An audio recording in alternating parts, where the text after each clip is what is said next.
Get ready to be shocked as we reveal the discovery of the century. Scientists have unearthed what they believe to be the long-lost tomb of the biblical King David, which was lost for ages. Throughout the centuries, countless legends and customs have surfaced, putting forth diverse suggestions regarding the whereabouts of King David's tomb, but only recently has the definitive burial site of King David been found. Where is the location of the tomb and what shocking artifacts were found within? Let's find out how scientists finally discovered King David's tomb, which was sealed for thousands of years.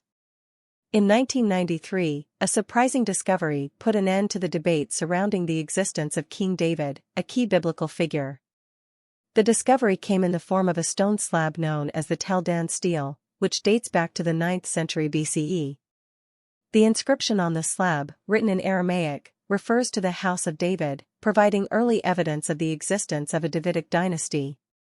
Prior to this discovery, scholars had raised doubts about the historical accuracy of the biblical accounts and questioned the existence of a unified monarchy under David's rule, despite his prominent position in the Hebrew Bible. However, the question of the location of King David's tomb continued to fuel curiosity and speculation. Recently, a French Jewish archaeologist has claimed to have found the exact burial site of King David, uncovering several remarkable artifacts in the process. These findings have sent shockwaves throughout the world. Stay tuned to learn more about the astonishing discoveries made in King David's tomb. But before we delve into these revelations, let's introduce you to the man, the poet, the ruler, King David. David, one of the most prominent figures in the Bible, had a remarkable journey that spanned from his humble beginnings to becoming the celebrated King of Israel. From his birth to his death, his life was filled with unique events that shaped his reign and left an indelible mark in history. David was born in Bethlehem around 1040 BCE, the youngest son of Jesse from the tribe of Judah. In his early years, David worked as a shepherd, tending to his father's sheep. It was during this time that he displayed courage and skill, as he fought against predators to protect the flock.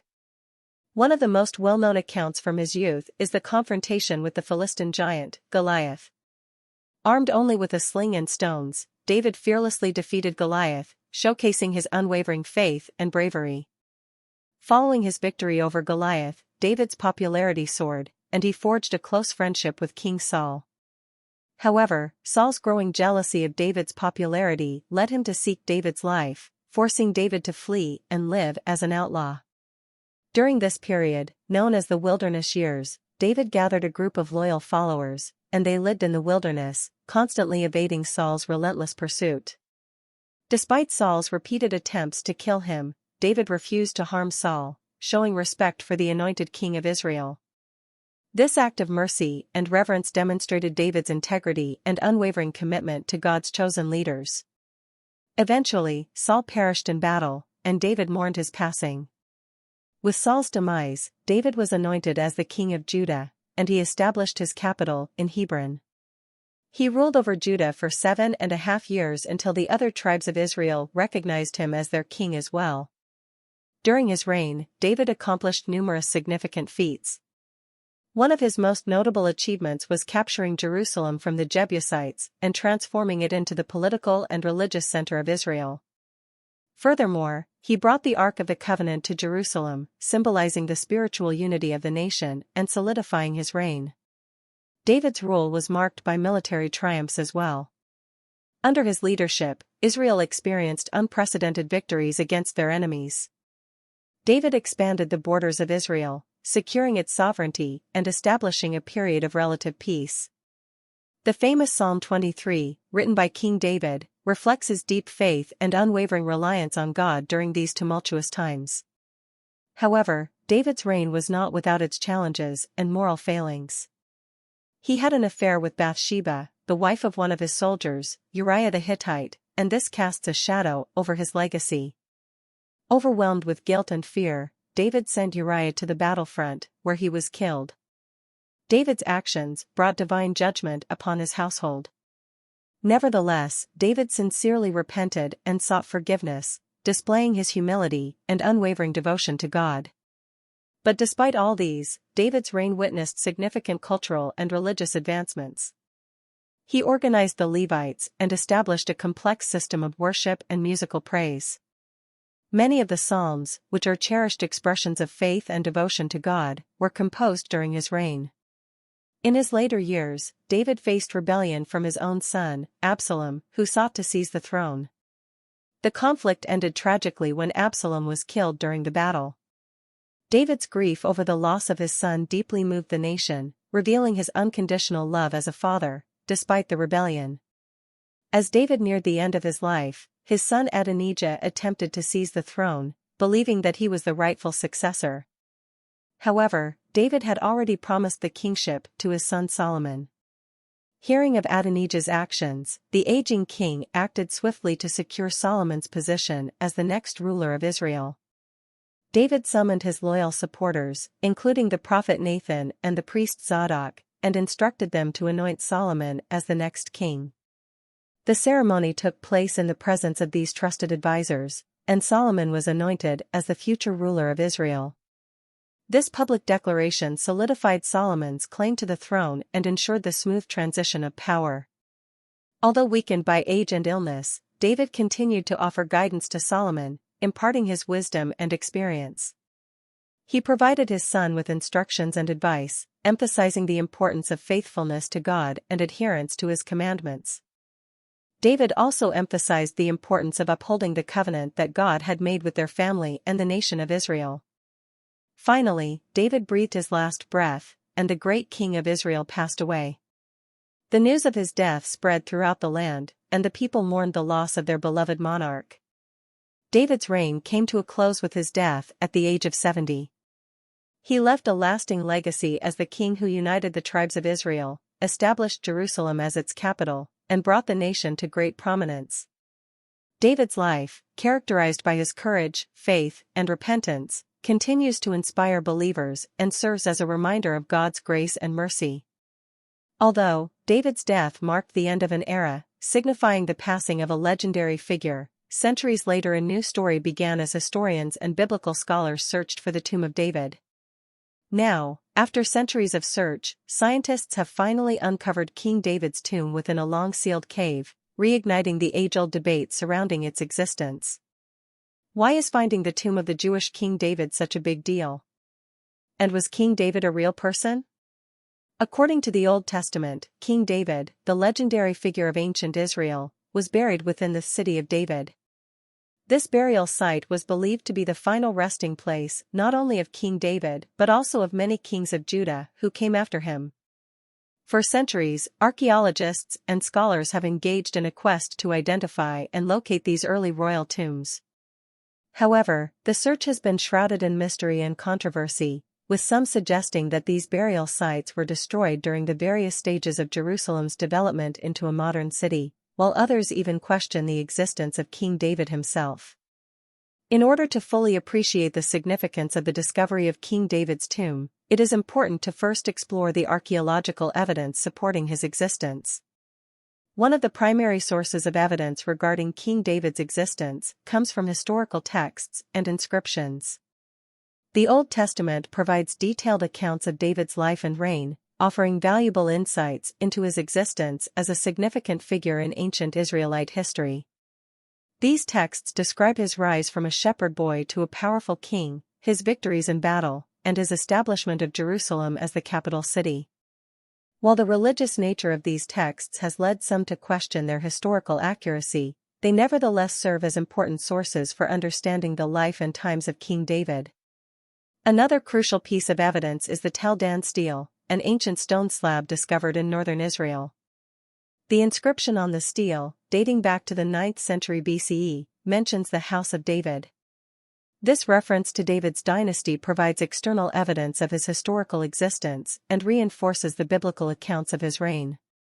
The Tel Dan stele is widely regarded as one of the most significant archaeological finds relating to King David. Another shocking confirmation of the existence of the royal King David was an archaeological discovery made in 1868 in the land of Moab, now modern-day Jordan. It was the stele of Mesha. The stele of Mesha is a monumental stone slab, measuring about 3.5 feet in height and covered in an intricate, inscribed text. Its discovery was a watershed moment for scholars and historians, shedding light on the ancient kingdom of Moab and its relations with neighboring nations. But perhaps its most compelling aspect is how it confirms and complements the biblical accounts of King David's reign. The stele itself also dates back to the 9th century BCE, a time when the kingdom of Moab emerged as a formidable power in the region. Inscribed upon its surface are the exploits and achievements of King Mesha, the ruler of Moab during this period. Mesha's reign is described in vivid detail, chronicling his successful rebellion against the kingdom of Israel and his subsequent victories over other regional powers. What makes the stele of Mesha particularly intriguing is that it also mentions the house of David. Within the inscriptions, King Mesha proudly proclaims his triumph over Israel, boasting about the destruction he inflicted upon the house of David. This mention is significant because it provides independent, non-biblical evidence for the existence of David as a historical figure and confirms the biblical accounts of his role as the founder of the Davidic dynasty. For centuries, skeptics and critics have questioned the historicity of David, dismissing him as a mythical or legendary figure. However, the discovery of the stele of Mesha lends strong support to the biblical narrative, firmly establishing David as a real historical figure and providing a tangible link between the biblical texts and the archaeological record. The mention of the house of David on the stele is not only a testament to David's existence, but also provides valuable insights into the geopolitical landscape of the time. It suggests that David's kingdom, though relatively small in comparison to the great empires of the era, was a recognized and significant power in the region. The inscription on the stele indicates that the kingdom of Moab considered the house of David a formidable adversary worthy of mention and celebration. Moreover, the stele of Mesha corroborates the biblical accounts of conflict and interaction between the kingdoms of Israel and Moab. It confirms the historical accuracy of biblical passages that describe King David's military campaigns and his encounters with the Moabite kingdom. This convergence of archaeological and biblical evidence allows us to construct a more complete and nuanced understanding of the events and personalities of this pivotal period in ancient history. Despite the wealth of archaeological evidence supporting King David's existence, the search for his tomb had remained elusive. Various claims have been made over the years regarding the discovery of his burial site, but these claims have often been met with skepticism and controversy. The authenticity of these alleged tombs is still a subject of debate among scholars and experts. Identifying the exact location of King David's tomb requires meticulous research, rigorous analysis, and the careful examination of archaeological and historical data. Nevertheless, ongoing excavations in Jerusalem, including the City of David, continue to provide hope for the discovery of King David's tomb. Archaeologists are diligently exploring and excavating areas in search of ancient tombs and burial sites. With advancements in technology and the evolution of archaeological techniques, new methods such as ground-penetrating radar and advanced imaging technologies may assist in locating hidden burial sites. These non-invasive methods have the potential to reveal underground structures and provide valuable clues in the search for King David's tomb. Here's the moment you've been eagerly anticipating. We're about to delve into a remarkable archaeological finding that has completely transformed our understanding of the whereabouts of David's tomb. Where was King David's tomb found after being sealed for thousands of years? In the year 1913, a man by the name of Raymond Well emerged as a pioneering figure in the field of archaeology. What set him apart was not only his expertise as an archaeologist, but also his Jewish heritage, which played a pivotal role in his approach to excavation. With a deep understanding of the techniques required for unearthing ancient treasures and armed with the Bible as a valuable guide, Well embarked on a journey that would reshape our comprehension of biblical history. It was on the 24th of October in 1913 that Raymond Well arrived in the city of Jerusalem. At that time, Jerusalem was a part of the vast Ottoman Empire. One of Well's initial actions was to meticulously map out the city, marking the location of its most ancient district, the City of David. Within this area, covering approximately 11 acres, lay the potential discovery that Well had devoted his life to finding, the tomb of King David. To navigate his quest, Well relied on two specific verses from the Bible. The first verse, 1 Kings 2 verse 10, states that David rested with his ancestors and was buried in the city of David. Armed with this knowledge, Wall understood that if the tomb of King David existed, it would be hidden within the confines of the city of David. The second verse, Nehemiah 3 verses 15 to 16, provided further clues. It described the repairs made to the wall of the Pool of Siloam, extending from the king's garden to the steps leading down from the city of David. As Wall followed the descriptions laid out by Nehemiah, he moved from the southern end on the east side of the city of David. Nehemiah chronicled the sections of walls being reconstructed and those responsible for their restoration as they progressed northward.